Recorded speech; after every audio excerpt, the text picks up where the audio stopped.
LS ASMR 책 읽어주는 여자. 오늘의 이야기 모모. 나온 지 한참 된 책이지만 다시 한번 읽어볼게요. 미하엘 앤더 지음, 한미희 옮김.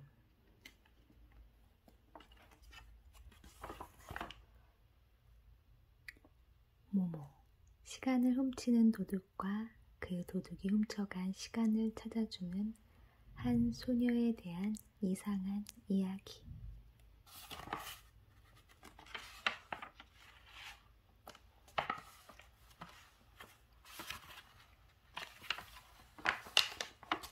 일부 모모와 친구들.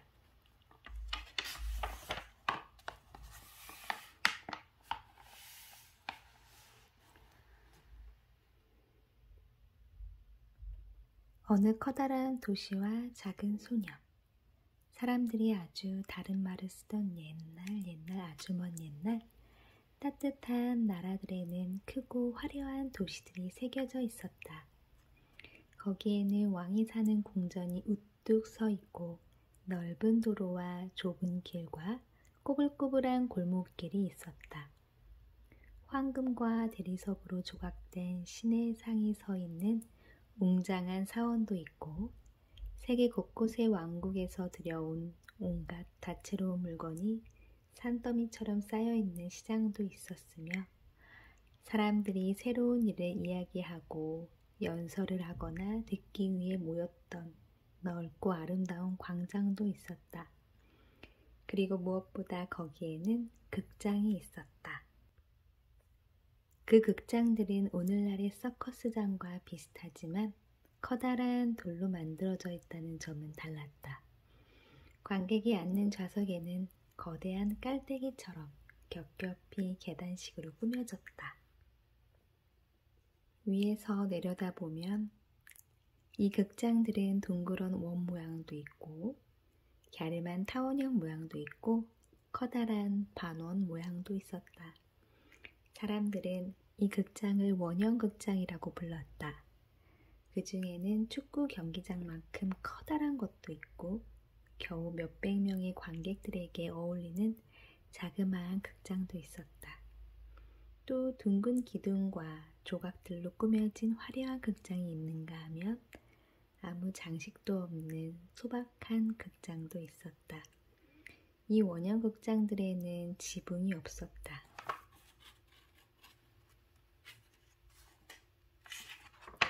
모든 행사는 탁 트인 하늘 아래에서 열렸다. 그래서 화려한 극장에는 관객들이 뜨거운 햇빛이나 느닷없이 쏟아지는 소낙비 때문에 고생하는 일이 없도록 좌석 위에 금실로 짠 융단을 높다랗게 쳐놓았다. 소박한 극장에서는 갈대와 짚으로 짠 차일이 그 구실을 했다. 한마디로 극장들은 사람들의 형편에 맞게 꾸며져 있었다. 하지만 모두들 극장을 갖고 싶어 했다. 그들은 하나같이 모두 열정적인 청중이요 관객이었기 때문이다. 그들은 무대에서 그려지는 감동적인 이야기나 우스운 이야기에 귀를 기울일 때면 무대에서 벌어지는 삶이 자신의 일상을 삶보다 더 현실 같다는 묘한 느낌을 갖곤 했다. 그들은 이러한 또 다른 현실에 귀를 기울이기를 좋아했다. 그 후로 수천 년의 세월이 흘렀다. 옛날의 커다란 도시들은 몰락했고 사원과 궁전들은 무너져 버렸다. 비바람과 추위와 뜨거운 햇빛으로 돌덩이들은 깎이고 구멍이 뚫렸다. 커다란 극장들도 세월의 풍파에 시달려 폐허만이 남았다. 여기저기 어지럽게 금이 간 틈새에서는 지금은 여치들만이 잠든 대지의 숨결처럼 들리는 단조로운 노래를 부르고 있다. 하지만 이 커다란 옛 도시 가운데에는 오늘날까지 커다란 대도시로 남아있는 곳이 몇 군데 있다. 물론 그 안의 삶은 아주 딴판이 되었다.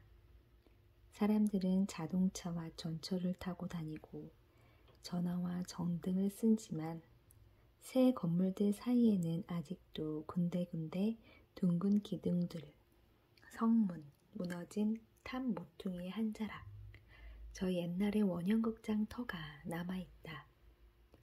바로 그런 도시에서 모모의 이야기는 시작된다. 이 커다란 도시의 남쪽 끝머리, 밭이 시작되고 갈수록 누추해져가는 오두막 집들이 있는 그곳, 빽빽한 소나무 숲에는 무너진 작은 원형극장이 숨어 있었다. 그곳은 저 옛날도 화려한 극장이 아니었다. 말하자면 가난한 사람들을 위한 극장이었다. 우리가 사는 시대에 곧 모모의 이야기가 시작되는 그쯤에 이 폐허는 거의 잊혀져 있었다. 몇 안 되는 고고학 교수들이 이곳을 앓고 있었지만 더 연구할 것이 남아있지 않았기 때문에 그들 역시 이 폐허에 관심을 갖지 않았다. 게다가 그곳은 그 대도시에 있는 다른 유적지와 견줄 만한 대단한 유적지도 못 되었다. 그래서 어쩌다 관광객 몇 사람이 길을 잘못 들어 그곳에 와서는 잡초가 무성한 좌석들 사이를 오르고 내리고 소란을 떨다가 기념사진을 찍고 다시 가버리는 것이 고작이었다. 그러고 나면 이 원형 석조 극장터에는 다시 고요함이 깃들고 여치들은 잠시 중단했던 똑같은 음의 끝없는 노래를 계속하는 것이다. 이 묘한 원형극장 터를 알고 있는 사람은 가까운 이웃마을 사람들 뿐이었다. 그들은 이곳에 염소를 풀어놓아 풀을 뜯겼고 아이들은 가운데 둥근 마당에 공놀이를 하였다. 밤이 되면 간혹 사랑하는 연인들이 찾아오기도 했다.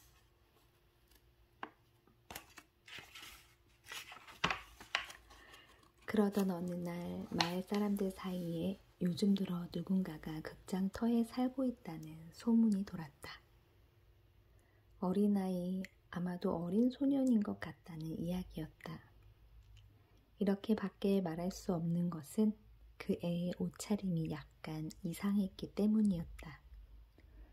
이름은 모모라든가 아무튼 그 비슷한 이름이었다. 아닌 게 아니라 모모의 모습은 약간 이상했다. 깔끔함과 단정함을 중요하게 생각하는 사람이라면 조금 놀랄 정도였다. 키는 작았고 대단한 말라깽이였다. 그래서 아무리 자세히 봐도 겨우 8살짜리인지 아니면 벌써 12살이 된 소녀인지 도무지 알 수가 없었다. 아이의 머리는 칠흑같이 새카만 고수머리였는데 한 번도 빗질이나 가위질을 한 적이 없는 듯 마구 엉켜 있었다. 깜짝 놀랄 만큼 예쁜 커다란 눈은 머리 색깔과 똑같이 까만색이었다. 거의 언제나 맨발로 돌아다녀서 발 역시 새카맸다. 모모는 겨울에만 가끔 신발을 신었다. 하지만 그 신발은 언제나 짝짝이인데다가 너무 헐렁했다.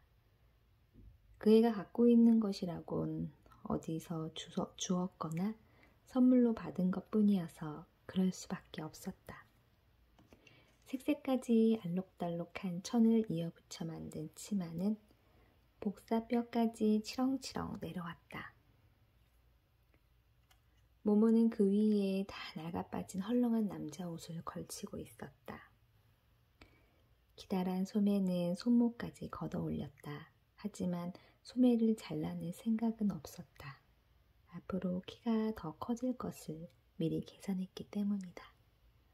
게다가 또 언제 그렇게 주머니가 많이 달린 멋있고도 실용적인 옷을 얻을 수 있겠는가. 잡초가 무성하게 자란 극장터의 무대 밑에는 반쯤 무너져 내린 방이 몇 개 있었다.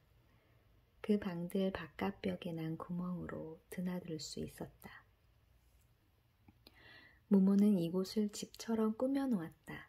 어느 날 점심 무렵에 근처에 사는 몇몇 아저씨와 아주머니가 모모를 찾아와 이것저것 캐물었다. 모모는 내쫓길까봐 걱정이 되어 마주서서 불안한 눈빛으로 그들을 쳐다보았다. 하지만 모모는 곧 그들이 친절한 사람들이라는 것을 알게 되었다. 그들 역시 가난하고 삶이 무엇인지 알고 있는 사람들이었던 것이다. 한 남자가 물었다. 그래, 여기가 마음에 드니? 모모는 대답했다. 네. 그러면 여기서 계속 살 작정이니? 네, 그러고 싶어요. 하지만 널 기다리는 사람이 있을 텐데? 없어요. 내 말은 집으로 돌아가야지 하지 않느냐는 말이다. 모모는 자신 있는 목소리로 얼른 대답했다. 여기가 제 집이에요. 꼬마야, 그럼 넌 어디서 온 거니? 모모는 손으로 어딘가 저 먼 곳을 가리키는 막연한 흉내를 내보였다.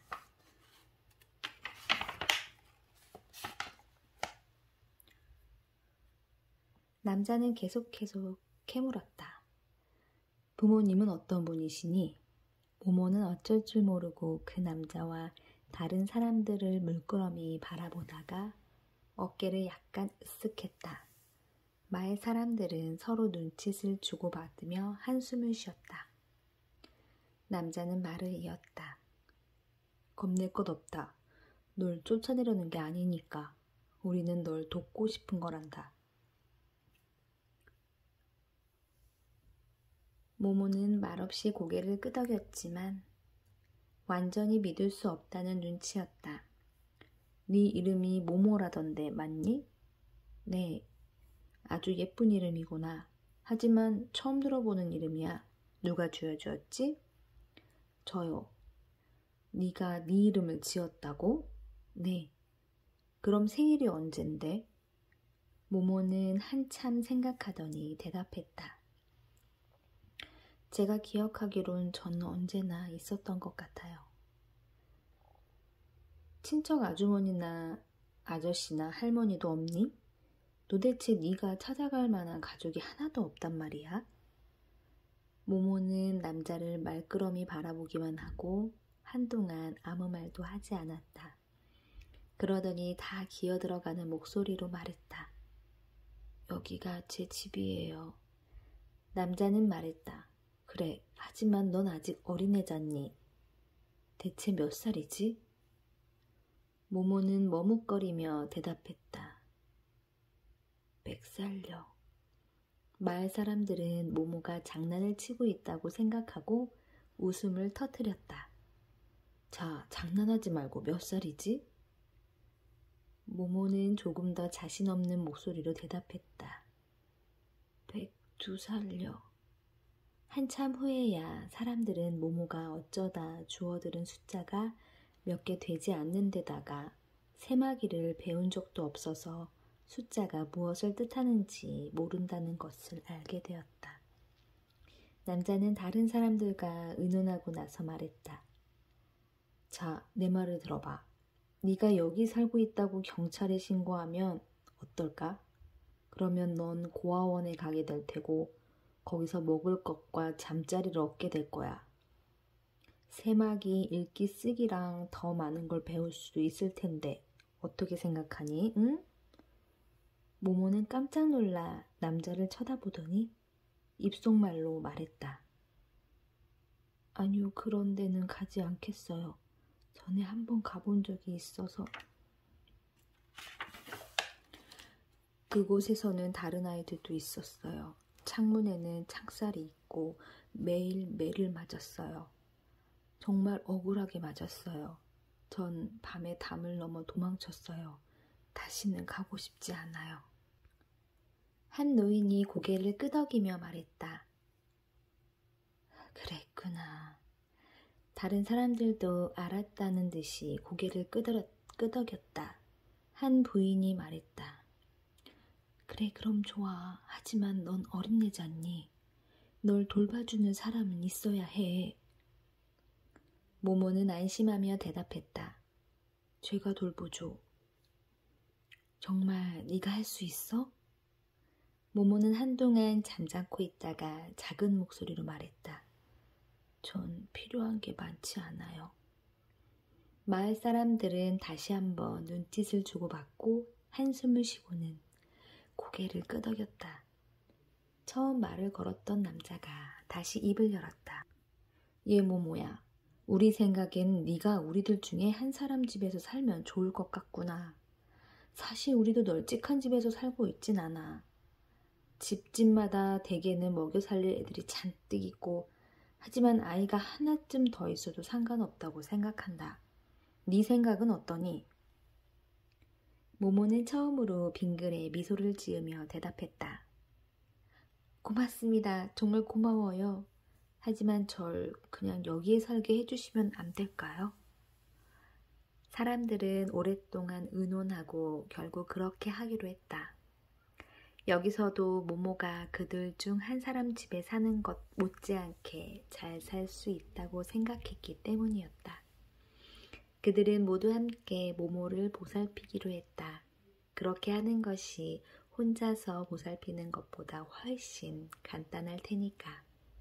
그들은 당장에 일을 시작해서 모모가 살고 있는 반쯤 허물진 집을 깨끗이 치우고 정성껏 수리했다. 모모를 찾아온 마을 사람들 중에는 미장이도 있었다. 미장이는 돌로 조그만 난로를 지어주었고 그 위에 녹슨 연통까지 달아주었다. 나이든 목수 할아버지는 널판지 몇 장을 모아 조그만 책상 하나와 의자 2개를 만들어 주었다. 부인들은 낡지만 멋진 소용돌이 장식이 달린 쇠침대와 조금 찢어진 매트리스 1개, 담요 2장을 갖고 왔다. 이렇게 해서 허물어진 극장터 무대 밑에 바위구멍은 아늑하고 작은 방으로 꾸며졌다. 예술적 재능이 뛰어난 미장이는 마지막으로 벽에다 예쁜 꽃그림을 그린 다음 액자와 그림을 거는 목까지 그려 넣어 주었다. 마을 아이들은 모모를 위해 일부러 남긴 음식을 들고 찾아왔다. 어떤 아이는 치즈 한 조각을, 어떤 아이는 작은 빵 조각을, 또 다른 아이는 과일. 마을에는 아이들이 아주 많았고 그날 밤엔 정말 많은 아이들이 몰려왔기 때문에 원양극장에서 모두 함께 모모의 입주를 축하하는 조촐하지만 멋진 파티를 열 수 있었다. 그것은 가난한 사람만이 그 멋을 느낄 수 있는 즐거운 파티였다. 꼬마 모모와 이웃 사람들의 친분은 그렇게 시작되었다. 제2장 뛰어난 재능과 아주 평범한 싸움. 그때부터 모모의 형편은 좋아졌다. 어쨌든 그 아이는 그렇게 생각했다. 사정에 따라, 마을 사람들의 여유에 따라 넘칠 때도 있고 부족할 때도 있었지만 아무튼 언제나 먹을 것이 있었다. 집이 있었고 침대가 있고 쌀쌀한 날씨에는 난로에 불도 뗄 수 있었다. 하지만 무엇보다도 좋은 친구들이 많이 생긴 것이 가장 좋았다. 그렇게 친절한 사람들을 만난 것은 모모에게는 정말 행운이라고 생각할 수도 있을 것이다. 하긴 모모도 그렇게 생각했다. 하지만 얼마 안 가서 마을 사람들은 역시 모모를 만난 것이 커다란 행운이라는 것을 깨닫게 되었다. 모모는 그들에게 꼭 필요한 존재가 되었다. 전에 그 아이 없이 어떻게 지낼 수 있었는지 의아할 정도였다. 이 작은 소녀가 그들의 곁에 머무는 기간이 길어질수록 소녀는 더욱더 필요한 존재가 되었다. 마을 사람들은 아이가 어느 날 갑자기 떠나버리지 않을까 걱정하기에 이르렀다. 이렇게 해서 모모의 집에는 손님이 끊이지 않게 되었다. 모모 곁에는 언제나 누군가 앉아 열심히 이야기를 하고 있었다. 모모가 필요하지만 직접 찾아올 수 없는 사람은 모모를 부르러 사람을 보냈다. 아직 모모가 필요하다는 것을 느끼지 못하는 사람이 있으면 마을 사람들은 이렇게 말했다. 아무튼 모모에게 가보게.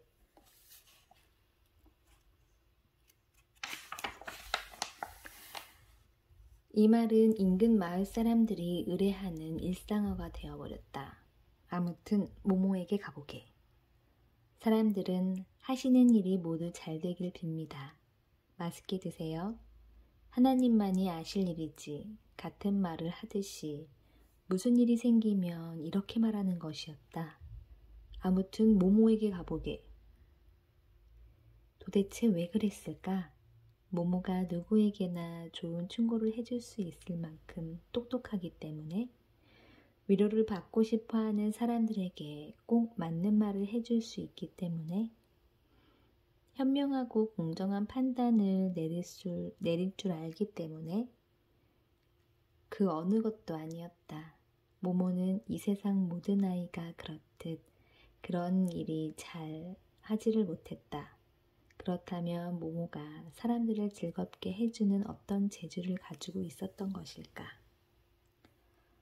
이를테면 노래를 잘한다든지 악기를 다룰 줄 안다든지 혹시 서커스단에 있었던 적은 있어서 춤을 추거나 고개를 할 줄 알았던 것일까? 그것도 아니었다. 그렇다면 모모가 마술을 부릴 줄 알았던 것일까? 모든 근심과 어려움을 단번에 잊게 해주는 비밀스러운 주문을 알고 있었던 것일까? 손금을 보는 재주가 있거나 아니면 앞날을 내다보는 그 비슷한 어떤 능력이 있었던 것일까? 그것도 아니었다. 하지만 꼬마 모모는 그 누구도 따라갈 수 없는 재주를 갖고 있었다. 그것은 바로 다른 사람의 말을 들어주는 재주였다. 그게 무슨 특별한 재주람? 남의 말을 듣는 건 누구나 할 수 있지. 이렇게 생각하는 독자도 많으리라. 하지만 그 생각은 틀린 것이다. 진정으로 귀를 기울여 다른 사람의 말을 들어줄 줄 아는 사람은 아주 드물다. 더욱이 모모만큼 남의 말을 잘 들어줄 줄 아는 사람도 없었다. 모모는 어리석은 사람이 갑자기 아주 사려 깊은 생각을 할 수 있게끔 귀를 기울여 들을 줄 알았다. 상대방이 그런 생각을 하게끔 무슨 말이나 질문을 해서가 아니었다. 모모는 가만히 앉아서 따뜻한 관심을 갖고 온 마음으로 상대방의 이야기를 들었을 뿐이다. 그리고 그 사람을 커다랗고 까만 눈으로 말끄러미 바라보았을 뿐이다. 그러면 그 사람은 자신도 깜짝 놀랄 만큼 지혜로운 생각을 떠올리는 것이었다. 모모는 결정을 내리지 못하거나 어떻게 해야 할지 모르는 사람들이 문득 자신이 무엇을 원하는지 정확하게 알 수 있게끔 그렇게 귀를 기울여 들어줄 줄 알았다. 모모에게 말을 하다 보면 수줍음이 많은 사람도 어느덧 거침이 없는 대담한 사람이 되었다. 불행한 사람, 억눌린 사람, 마음이 밝아지고 희망을 갖게 되었다. 내 인생은 실패했고 아무 의미도 없다. 나는 전혀 중요하지 않은 사람이다. 마치 망가진 냄비처럼 언제라도 다른 사람으로 대체될 수 있는 그저 그런 수백만의 평범한 사람 가운데 한 사람에 불과하다. 이렇게 생각하는 사람은 모모를 찾아와 속마음을 털어놓았다. 그러면 그 사람은 말을 하는 중에 벌써 어느새 자기가 근본적으로 잘못을 생각하고 있다는 것을 깨닫게 되었다. 지금 있는 그들의 나와 같은 사람은 이 세상에 단 한 사람도 없다. 그렇기 때문에 나는 나만의 독특한 방식으로 이 세상에서 소중한 존재이다. 이런 사실을 깨닫게 되는 것이다. 모모는 그렇게 귀를 기울여 들을 줄 알았다. 어느 날 이웃이면서도 죽자사자 한바탕 싸우고 난 뒤로 서로 말도 하지 않았던 두 남자가 원형 극장으로 모모를 찾아왔다. 다른 사람들이 이웃끼리 서로 원수로 지내는 것은 옳지 않으니 한번 모모에게 가보라고 권했기 때문이다. 두 사람은 처음에는 안 가겠다고 고집을 부렸지만 결국 마지못해 충고를 따랐다. 그렇게 해서 극장에 온 두 사람은 각 원형극장의 돌좌석에 다른 편에는 멀찌감치 떨어져 앉았다. 그들은 철천지 원수 마냥 아무 말도 하지 않고 침울하게 앞만 바라보았다. 한 사람은 모모의 거실에 난로를 놓아주고 예쁜 꽃그림을 그려주었던 미장이 바로 그 사람이었다. 미장이는 끝을 꼬아 올린 검은 수염을 기른 힘센 장정이었고 이름은 니콜라였다. 다른 사람의 이름은 니노였다. 니노는 바짝 마른 데다가 언제나 약간 피곤한 사람처럼 보였다. 그는 도시 변두리에 조그만 술집을 새 내어서 운영하고 있었다. 고작 노인 몇몇 포도주 한 잔을 시켜놓고 밤늦게까지 앉아 지나간 추억을 이야기하는 그런 술집이었다. 니노와 그의 뚱뚱한 아내 역시 모모의 친구였다. 그들은 맛있는 것을 들고 종종 모모를 찾아오곤 했다. 모모는 두 사람이 서로에게 잔뜩 화가 나 있다는 것을 눈치챘다. 누구한테 먼저 가야 할지 알 수가 없었다. 결국 모모는 누구의 마음도 상하게 하고 싶지 않아서 두 사람에게서 똑같은 거리만큼 떨어진 석조 무대의 가장자리에 걸터 앉아 두 사람을 번갈아 바라보았다. 모모는 무슨 일이 벌어질지 그저 기다리고 있었다. 많은 일들을 해결하려면 시간이 필요한 법이다. 그리고 모모가 얼마든지 가지고 있는 유일한 재산, 그것은 바로 시간이었다. 화가 잔뜩 난 두 사람은 오랫동안 묵묵히 앉아 있었다. 그러다가 갑자기 니콜라가 벌떡 일어나며 말했다. 이제 가봐야겠다. 여기 온 것만으로도 충분히 호의를 보여준 거야. 하지만 모모, 너도 봤지? 저 사람은 끝내 자기가 잘못한 게 하나도 없다고 생각하는 것 같구나. 이런 판에 더 오래 기다릴 이유가 있겠니? 그러면서 니콜라는 정말 가려고 몸을 돌렸다. 니노가 뒤에서 소리쳤다. 그래, 갈 테면 가봐. 자네는 여기 올 필요도 없었어. 난 사기꾼과 화해할 생각이 없으니까 말이야. 니콜라는 몸을 돌렸다. 화가 나서 얼굴이 시뻘겋게 상기되어 있었다. 그는 으르렁대면서 다시 돌아왔다. 도대체 누가 사기꾼이라는 거야? 다시 한번 말해봐. 니노가 버럭 소리를 질렀다. 원한다면 얼마든지 해주지. 힘이 세고 성질이 사나우니까. 아무도 자네에게 바른 말을 못할 줄 알지? 하지만 난 달라. 나는 자네에게 또 들은 마음이 있는 모든 사람들에게 바른 말을 할 수 있지. 자, 어서 와. 저번에 그랬던 것처럼 다시 한번 내 목을 졸라보지 그래? 니콜라가 주먹을 불끈 쥐고 고함쳤다. 내가 정말 그랬다면 아무 소리 안 해. 하지만 모모야, 저 사람은 거짓말을 하는 거야.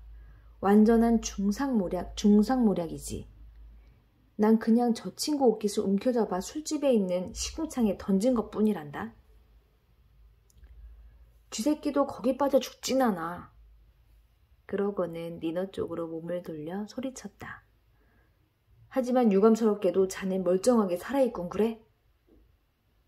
한동안 거친 욕설이 오고 갔다. 모모는 도대체 무슨 일인지, 왜 서로 불같이 화를 내고 있는지 도무지 알 수가 없었다. 하지만 곧 니노가 손님들이 있는 자리에서 니콜라의 따귀를 때렸고, 그래서 니콜라가 니노를 시궁창에 매다 꽂았다는 것이 밝혀졌다. 그런데 니노는 니콜라가 먼저 니노의 그릇을 몽땅 박살내려고 했기 때문에 그럴 수밖에 없었다는 것이다. 니콜라가 씩씩대며 반박했다. 새빨간 거짓말이야. 맥주잔 하나를 벽에다 던졌을 뿐이야. 게다가 어차피 그자는 금이가 있었다고.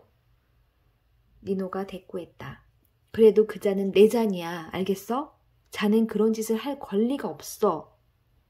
하지만 니콜라는 니노가 미장이로서 그의 자부심에 상처를 주었기 때문에 그렇게 할 권리가 있다고도 했다. 니콜라는 모모에게 큰 소리로 말했다. 저 사람이 어떤 말을 했는지 아니? 글쎄, 내가 밤낮으로 술에 취해 있어 담을 똑바로 쌓을 수가 없다는구나. 우리 중조 할아버지도 그랬다는 거야. 우리 중조 할아버지가 피사의 사탑 공사에 참여했을 거라나? 니노는 대답했다. 하지만 니콜라, 그건 농담이었어. 니콜라를 화를 내며 말했다. 멋진 농담이군 그래? 난 그런 농담을 듣고 웃을 순 없네. 그렇지만 니노가 그런 농담을 했던 이유는 니콜라가 기분 나쁜 농담을 했기 때문이라는 것이 곧 밝혀졌다. 어느 날 아침 일찍 일어나 보니 니노의 집 대문에 선명한 빨간색 페인트로 이렇게 쓰여 있었다. 아무것도 될 수 없는 사람이 술집 주인이 된다. 니노는 그것을 농담으로 생각할 수 없었고 그래서 안가품을 했다는 이야기였다. 두 사람은 두 가지 농담 중에서 어떤 것이 더 멋진 농담인지를 놓고 티격태격 하더니 다시 화가 나서 소리 질러댔다. 그러다가 갑자기 싸움을 뚝 그쳤다.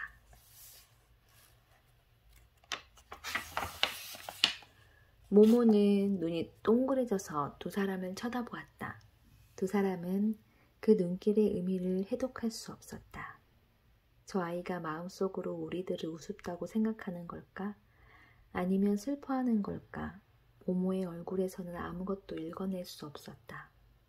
하지만 두 사람은 갑자기 거울 속에 비친 자신의 모습을 들여다본 듯이 부끄러워졌다. 니콜라가 말했다.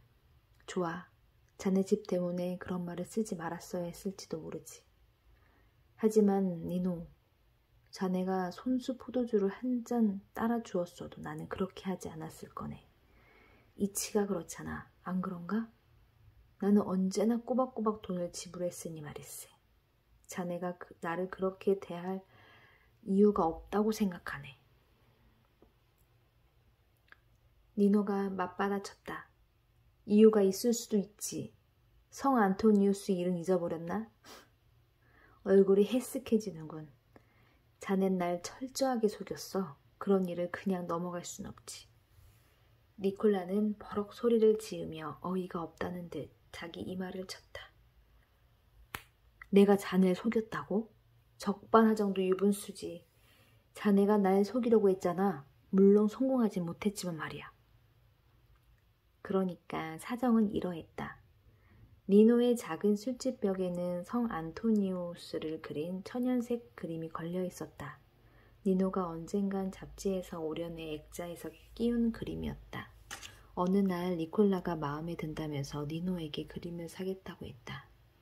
니노는 솜씨 좋게 흥정을 해서 니콜라가 그림값으로 라디오를 내놓게 만들었다. 니노는 속으로 쾌재를 불렀다. 니콜라가 손해를 보는 것이 분명했으니까. 결국 거래는 성사되었다. 하지만 마분지로 된 액자 뒷면 사이에 지폐가 한 장 끼어 있었다는 것이 밝혀졌다. 니노는 전혀 몰랐던 듯했다. 이제 그가 속아 넘어간 꼴이 되었다. 화가 난 니노는 니콜라에게 돈은 흥정에 들지 않았으니까 그 돈은 돌려달라고 단호하게 요구했다. 니콜라는 그것을 거절했고 그 후 니노는 니콜라에게 포도주를 따라주지 않았다. 이렇게 해서 싸움이 시작된 것이다. 이야기의 사건의 발단까지 거슬러 올라가자 두 사람은 한동안 잠잠코 있었다. 먼저 니노가 물었다. 솔직하게 말해보게 니콜라. 흥정하기 전에 돈이 있다는 사실을 알았나 몰랐나? 물론 알았지. 그렇지 않았다면 어느 누가 그렇게 손해나는 흥정을 했겠냐? 그렇다면 인정하게. 자네가 날 속인 거야. 왜? 정말 돈이 있다는 걸 몰랐나?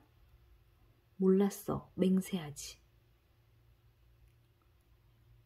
좋아. 그래도 자넨 날 속일 마음이 있었던 거야.